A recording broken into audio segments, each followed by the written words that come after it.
هلا والله يا جماعة. مثل ما بتعرفوا احنا بنعتمد بشكل رئيسي على مية المطر اللي عم نجمعها عن سطح البيت. اليوم احنا صرنا بنحتاجها مش بس للتنظيف وللحمام وللجلي والى اخره.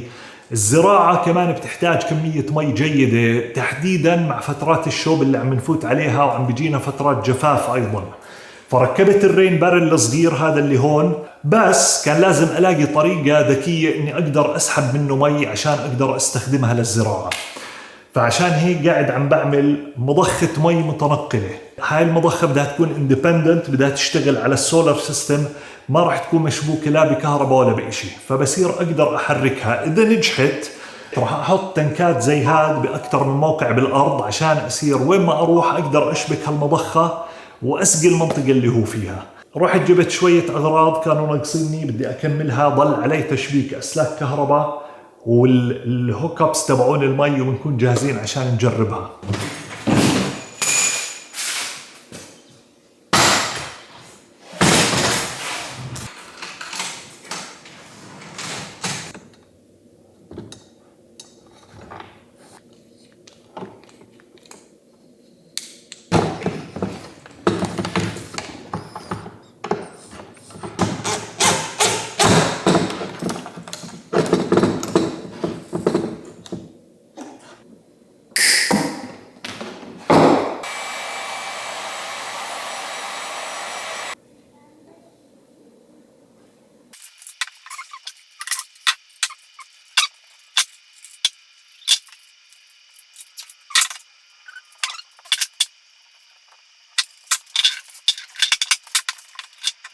للأسف مش ظابطة تشبيكة المضخة مع باقي الأشياء، الفلتر والهوزز اللي بدهم يغذوها واللي بدهم يطلعوا منها، لأنه المضخة اللي جاية هاي 12 فولت، فالقطعة اللي معاها كثير صغيرة بتيجي تحويلات، كمية تحويلات ضخمة بس برضه مش ظابطة. فخليني أكمل الآن تشبيك الانفرتر مع البطارية مع السولار بانل، بس بضل نركب المضخة ونشبكها وبتصير جاهزة البورتبل بامب عشان تشتغل بالأرض.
وهاي الانفرتر اشتغل.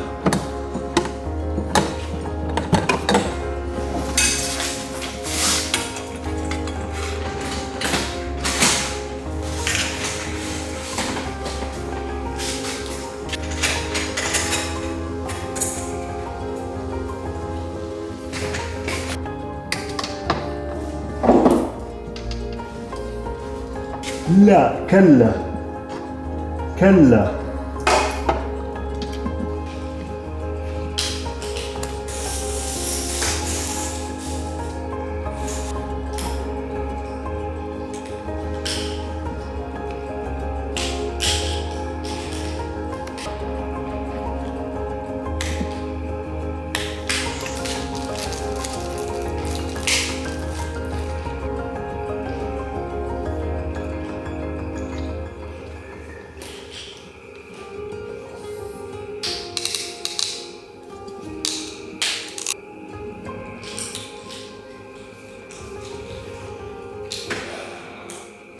بدنا نفحص نعرف اذا الكونكشنز تبعونا مضبوطين ولا لا.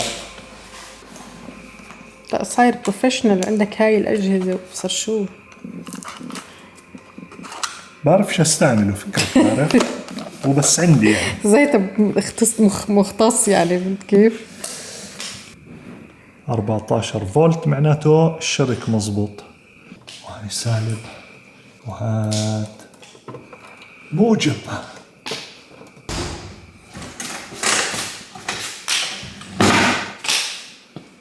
جرب المضخة إذا بتشتغل ولا لا أصلا. اوكي تشتغل. هاي يا جماعة صغيرة صحيح، بس هاي تضغط لغاية 40 بي اس اي، البريشر تبعها منيح، بس نعرف نشبكها. هي المشكلة انه توصيلاتها هدول غريبين شوي وصغار.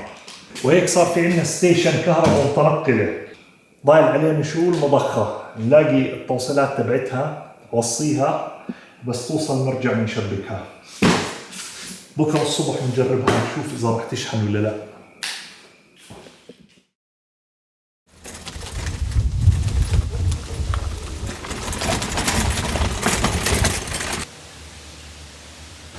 النظام اللي عملناه ناجح. السولار بانل عم تاخذ كهرباء بتوديها للام بي بي تي وعم تشحن البطارية. ضل شغلة واحدة نركب المضخة، والمضخة الجديدة وصلت، فخلينا نركبها ونشوف إذا رح يشتغل ولا لا.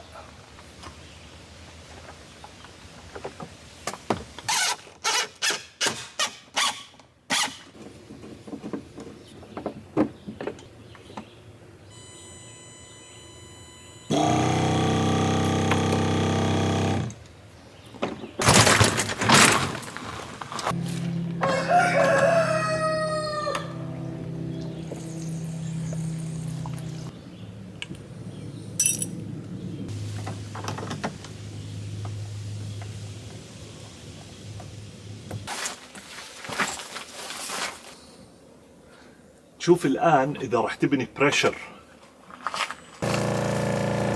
بس البريشر يعبي المفروض هاي المضخة تفصل لحالها. ممتاز، رائع جدا.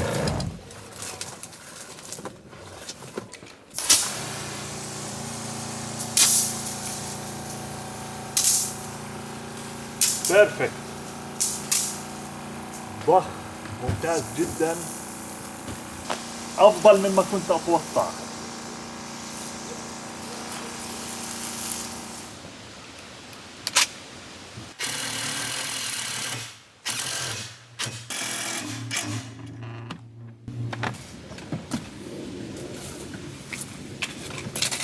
المضخة ناجحة جدا من جميع المقاييس، إن كان من شحن، من حركة، ومن ضغط مي، يعني راضي جدا عنها.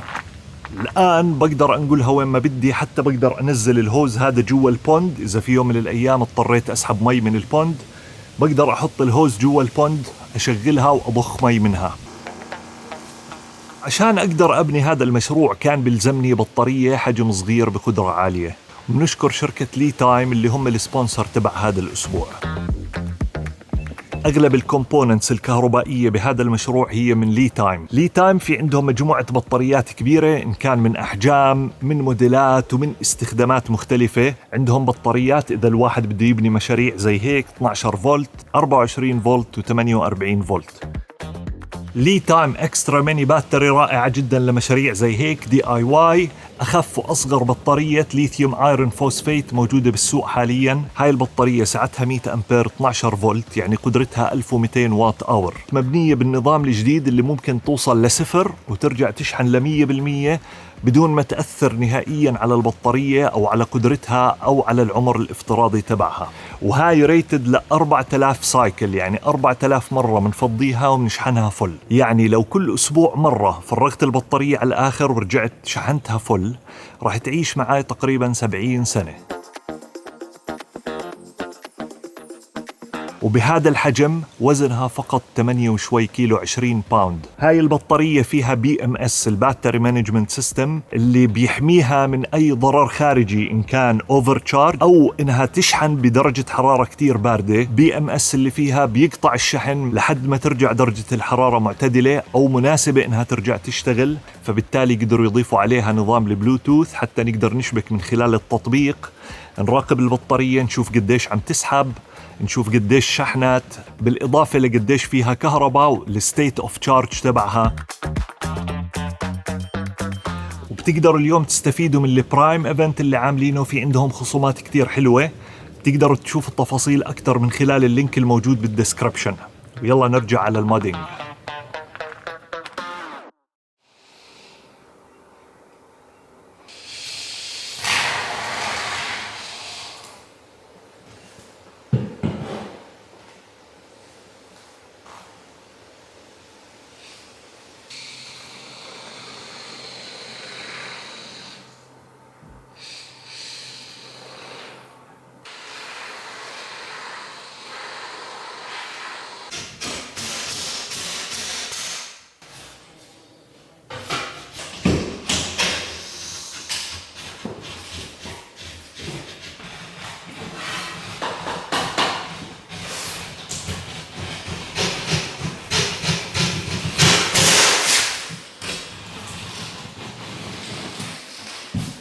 عم نشيك على البراغي، اي برغي بارز زياده عم نعطي دبشه، وعم نعمل جوينتس، عم نعمل جروفز بين الجوينتس لحتى نقدر نعبيهم بالكومباوند قبل ما نوصل لنعمل مودينج وتيبينج. وهذا اول وجه بالغرفه الثانيه.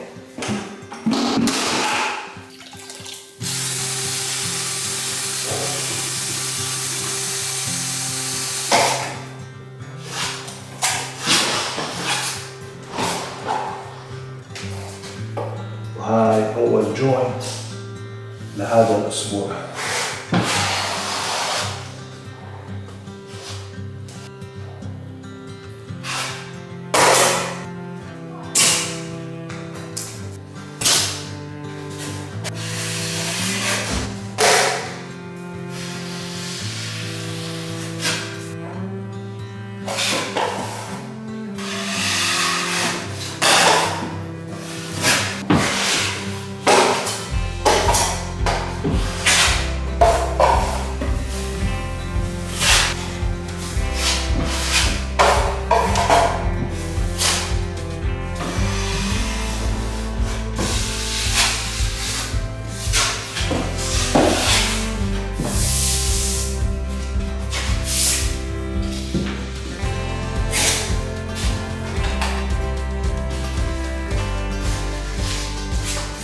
مش كنت بحط الورق بالشقلوب يا جماعة كنت بحطه من الجهة العكس. ما في اشي بيمنع، يعني عادي بيمشي الحال، بس الصح انه يكون محطوط هون فيها تانية. المفروض التانية تكون لجوا باتجاه التانية اللي بالحيط او باتجاه الوصل اللي بالحيط.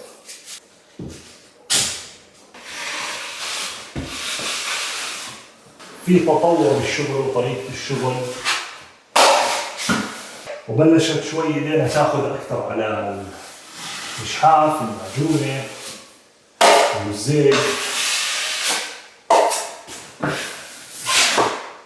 وما تبلشوش فيه على المسكة، كل واحد بيمسك الطريقة اللي مرتاح فيها. جماعة مسكة الغلط، كل واحد بيمسك الطريقة اللي بتريحه.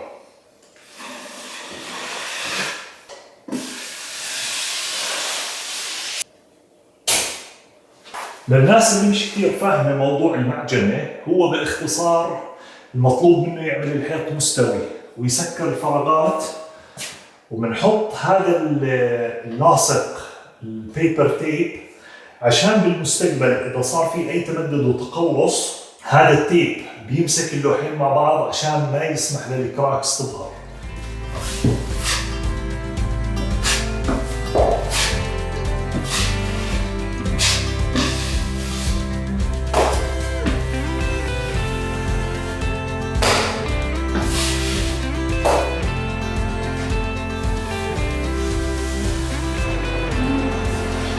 واو،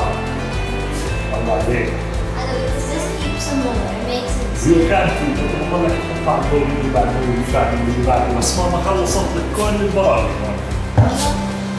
ما خلت لك ولا مرغي. تعال هي هون في واحد تعال.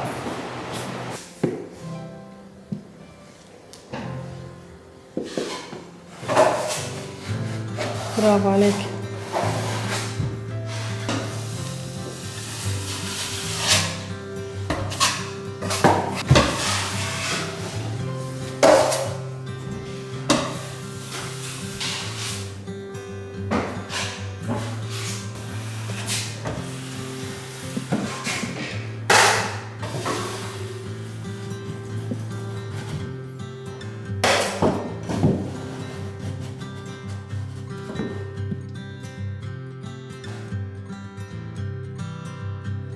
هاي آخر جوينتس بالحيطان. إذا أخذت أكتر على الموضوع صار الموضوع أسهل شوي. ماشيين اسرع من المره الماضيه، احنا ضايل علينا هون فقط السقف. بس هاي الغرفه عشان فيها خزانه من برا ومن جوا، والجدار الكبير هذا انشغل بقطع كثير مش زي هذيك الجهه، هذيك الجهه انشغل بال 12 فيت.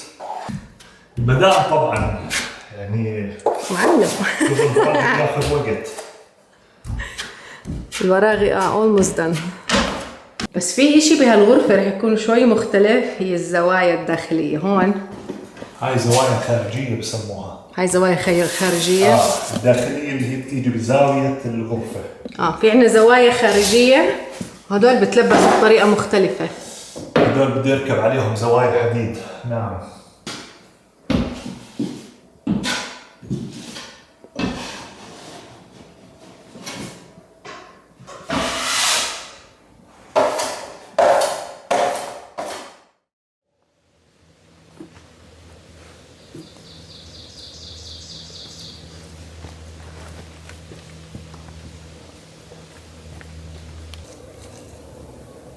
يعني زي اللي قبله تقريبا. مش بطال. المرة الماضية قطفنا مجموعة من الجارليك تومة، تركنا مجموعة على أساس تستوى أكثر. مش بطالة، جيدة. شكلها النوعية اللي زارعينها هيك حجمها.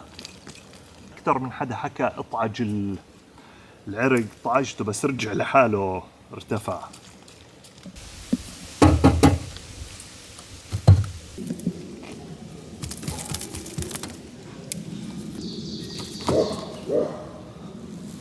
Oh, it's burned from the sun. ما بعرف ماما، بس اللي انزرعوا على الجهة هاي كلهم مناح، 3 حبات ممتازين. اللي انزرعوا على الجهة هاي شايفة تعبانة على الآخر. أبصر شو بنعطيها بس فرصة،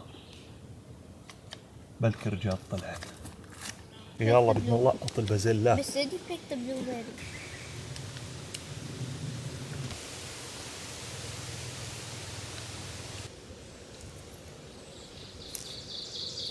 في اشي مش شايفينه.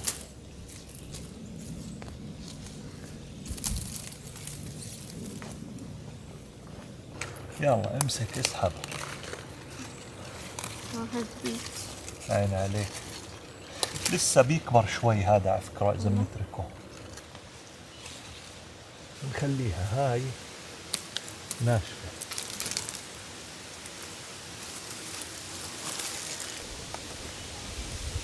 اللي مستوي كثير خلي الشيء اللي مش كثير مستوي.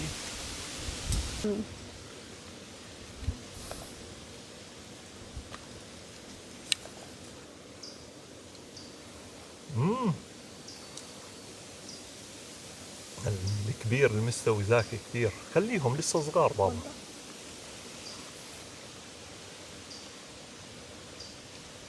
Are they gluten?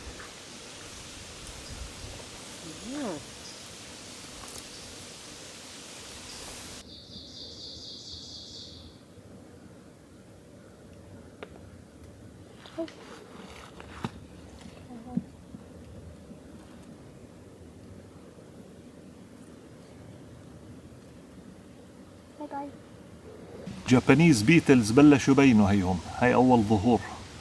نقمة هدول على النباتات، بياكلوا الورق كلها بتصفي بدون ولا ورقة خلال يومين. فأعتقد لازم نبلش نجيب بالترابس تبعونهم، مع إنه السنة الماضية ما كانوا كتير فعالين، بس هو الأمل الوحيد اللي عنا.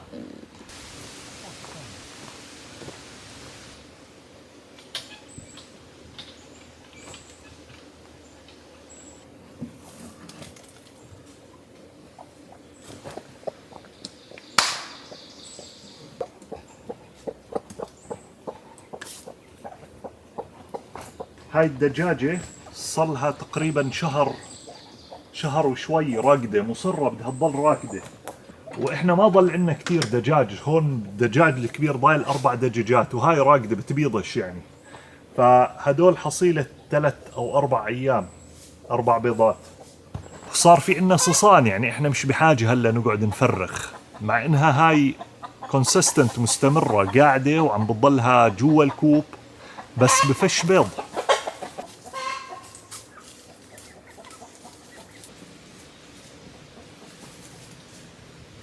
اهلا وسهلا فيكم بورشه ابو ينان وام ينان للمعجنه والدهان. اليوم ثالث يوم للشغل في المعجنه والدهان. الغرفه هاي لسه ضل فيها ايش؟ السقف والزوايا. امبارح بالليل اشتغلنا على قد ما بنقدر، بس اخر اليوم قررنا انه ناخذ بريك. بس شو نسينا نعمل؟ نسينا نعمل زي اي اشخاص محترفين، هو ننظف ايش الادوات اللي كنا نشتغل فيهم. بس هلا بدنا نرجع نكمل هاي الغرفه، بعدين ننتقل اللي بعديها واللي بعديها واللي بعديها واللي بعديها. فيها في مفاجاه كثير كبيره، يعني مش قادرة أقول لكم قديش شيء كبيرة، بس نخلص كل المعجنة. حتى أنا نفسي بعرف شو المفاجأة اللي شفتها. لا بتعرف. وهاي أول زاوية بهاي الغرفة.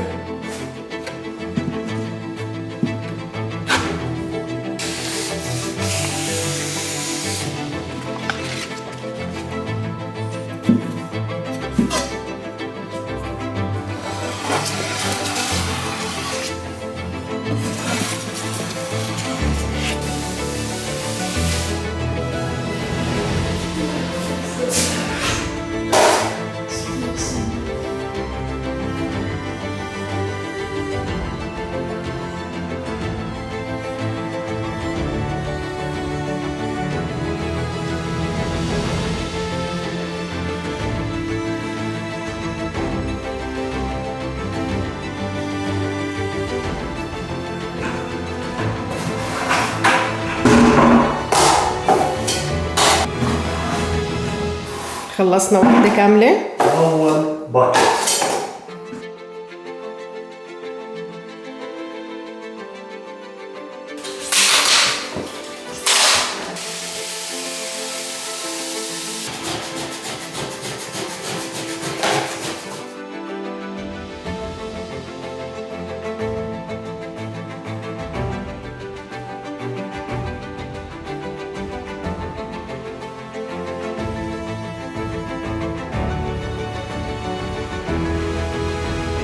الآن ضايل عندنا فقط السقف والزوايا تبعت السقف. اكتشفت إنه حتى لو بدي أركب كراون مولد لازم أعمل تيبينج للسقف للزوايا تبعته، عشان بيمنع الدرافتنج، وإذا لا سمح الله صار حريق ما يكون في إشي موصول بالستركتشر الخشب، فالنار ما بتقدر تفوت على ستركتشر الخشب.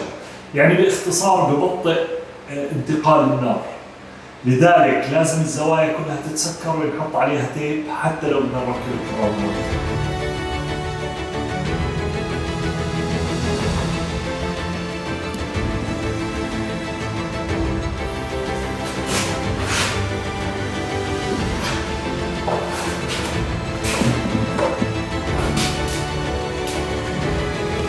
بس فادي بيحكي إنه هاي هي المرحلة الصعبة. إيه؟ إنه هاي هي المرحلة الصعبة، اللي بعدها مو صعب، صح؟ أصعب شيء أكيد التيبينج، لأنه أكثر شيء بياخذ وقت بالمعجن. هلا الجزء الصعب بعد هذا الحف، بس هلا صار في ماكينات بتسهل الحف. تيجي الماكينة وبيجي فيها تشبكي فيها الشفاطة، بتصير حتى الدست اللي بتطلع بتصير تنشفط على كيس. ليش ما عجبت هذا الاشي اللي بتحط فيه كمان الرول، بتحط فيه كمان المعجون؟ بازوكا؟ شو؟ بازوكا بسموها. البازوكا. تبعت التيبينج؟ بازوكا. مش عارف، بتخيل هذيك الشغل فيها أصعب. هذيك بيستعملوها لما يفوتوا على مشروع فيه 10,000 قدم تيبينج. بيمسكوا بيكون في 3 4 واحد ماسك البازوكا بعمل الحيط، بيجي واحد بعده بنظف، بيجي واحد بعده هيك. يعني برودكشن لاين هذيك، مش شغل استعمال الواحد يشتغله في البيت، لأنه تعبيتها وتنظيفها وهذا الحكي مش سهل. أول شيء شو نسوي يا مدام؟ شو؟ نلزق هيك بسهولة. أوه سعسعت لزقت على ظهرك ناس. بلحق.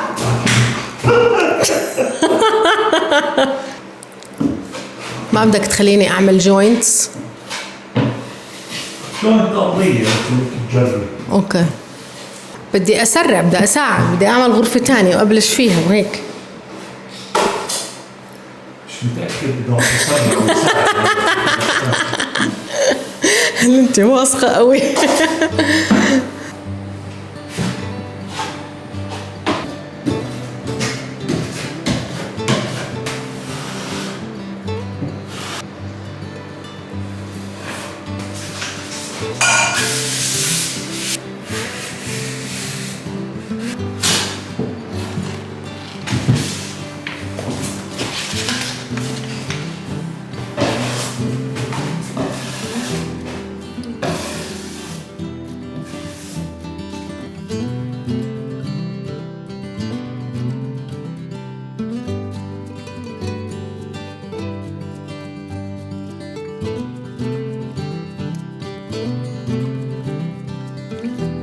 درجة الحرارة 1,400,000.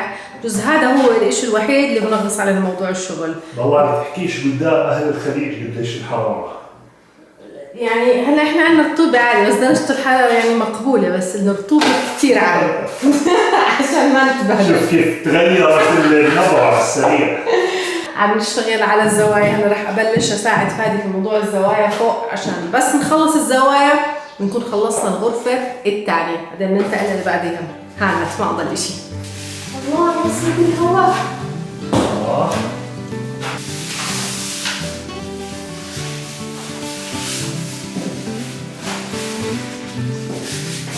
هون مش معمول، مش مفهوم. ما لحقتش بس ما اخذه.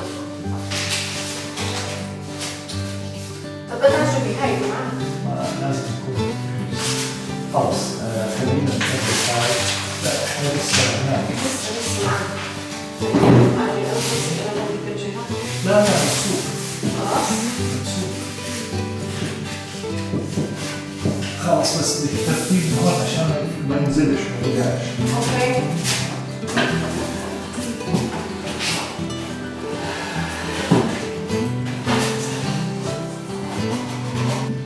ام يونان قررت تعمل زاوية، كان في قطعة صغيرة هون متروكة وقررت تعملها لحالها.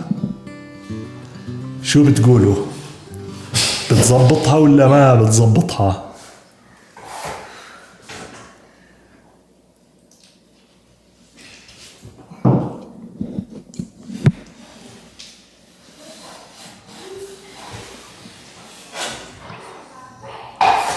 والله سحبة معلم. بحط اصبعي زي ما علمت. أنا ما حكيت لك تحط إصبعك. انت اللي علمت، قلت لي عشان تضغطي مظبوط. تحطي هون لما بتضغطي هيك بعدين. بتحطي إصبعك على لا مش لازم تسوي هاي الحركة.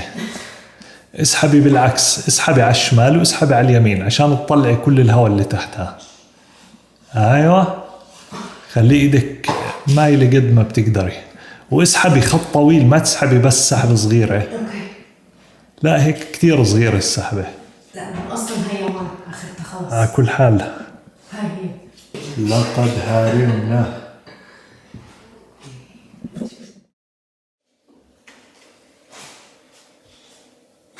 مية 12.5.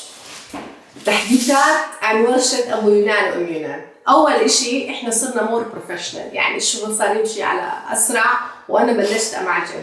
2 اليوم راح نبلش بغرفة جديدة، هي غرفة المدروم. أنا كثير بحبها بس فادي نص نص، يعني مش كثير بحبها. 3 حطينا تحدي لهاي الغرفة اليوم، و4 فادي ضل عنده مهمة صغيرة بالغرفة اللي كنا فيها امبارح.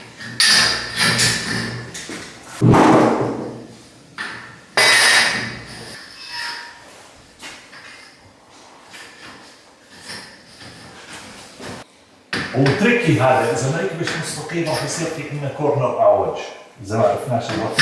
لا مشكلة الحيط هون اعود فيه كيرفات هيك عامل، او الجبسون بورد، يعني الجبسون بورد مش على التكه.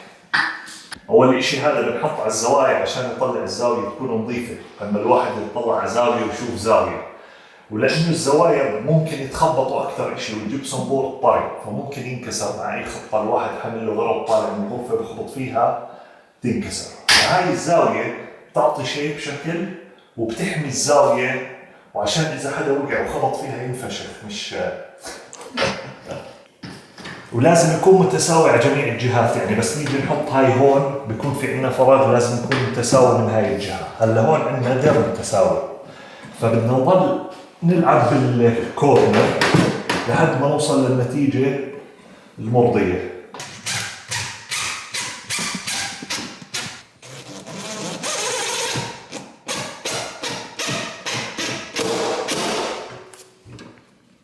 حسب معرفتي انها بتتمعجن مع الوجه الاخير تبع معجنة الجدران. والله ولي التوفيق.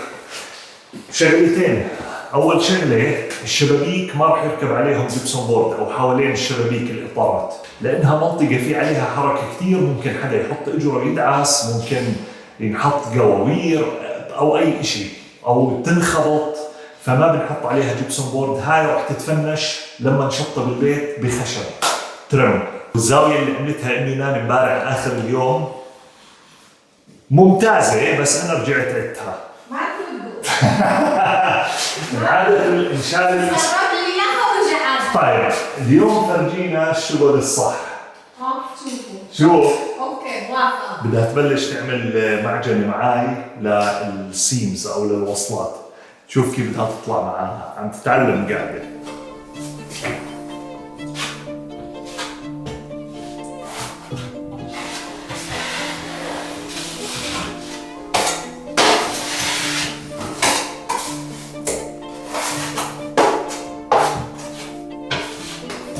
بالكم علي.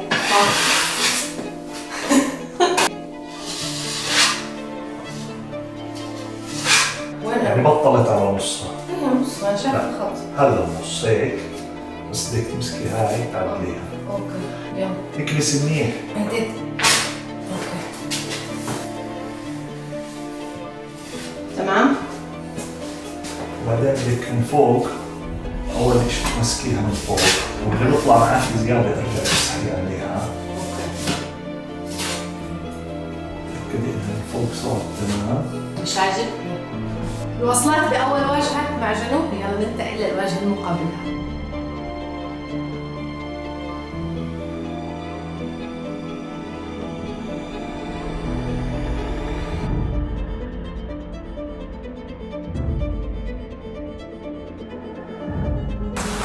وهاي كمان واجهة طلعت يا مدى.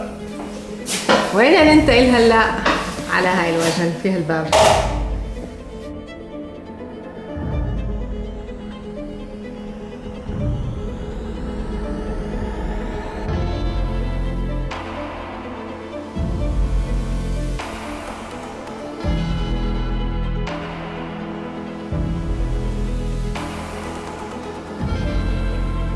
وهي كمان واجهة خلصت. شوف هذه. هلا والله هذه. واحد. وهي كانت الثانية، وهلا الثالثة خلصت. هلا آخر واجهة بعدين على شغل ايش؟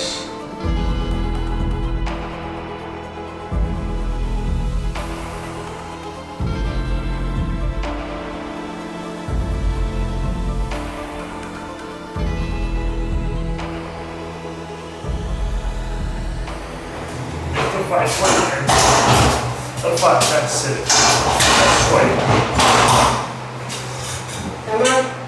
الحيطان خلصت، صار وقت السقف وقربنا نخلص الغرفة. والزوايا فوق، زوايا السقف والزوايا الجانبية.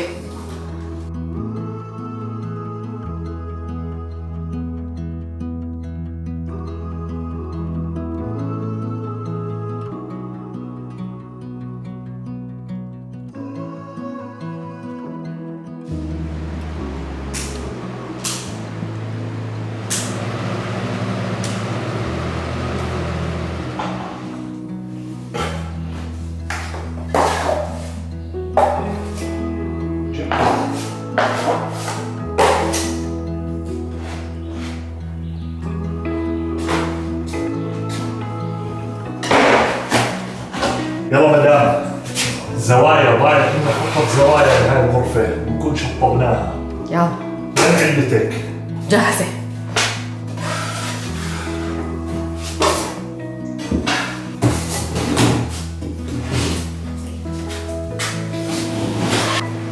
هي أول زاوية جهزت. شغل معلمين يعني، شغل أميغوز. أميغو هولا أميغو. شغل أميغوز 100%. بلشنا نتعود وبلشنا نتعلم، خلينا نقول. يعني أحسن من هذيك المرة ب 10%. 10 15. واللي بعده الزاوية الثانية. يلا.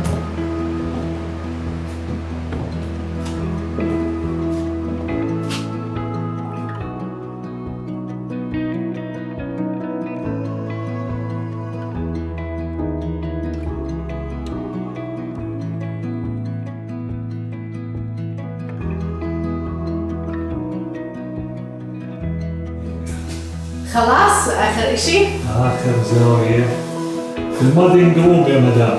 في المودينج روم. في المودينج روم، في المود روم. غرفة الغسيل.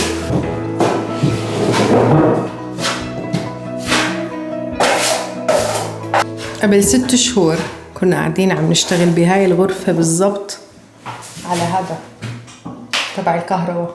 كانت كثير بعيد، ما كان في عزل وكانش في شي صح، بس كان في باب. كان في صوبة الغاز بس. والصوبة.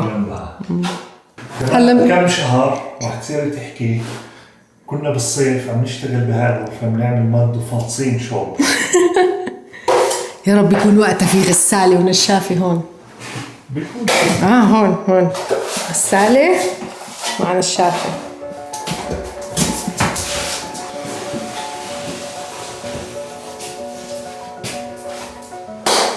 فينيتو. هيك نقدر نقول إنه خلصنا غرفة الغسيل يا مدام. الله يعطيك العافية. أميغو. أميغو أبدالي. شغل احترافي يا أميغو.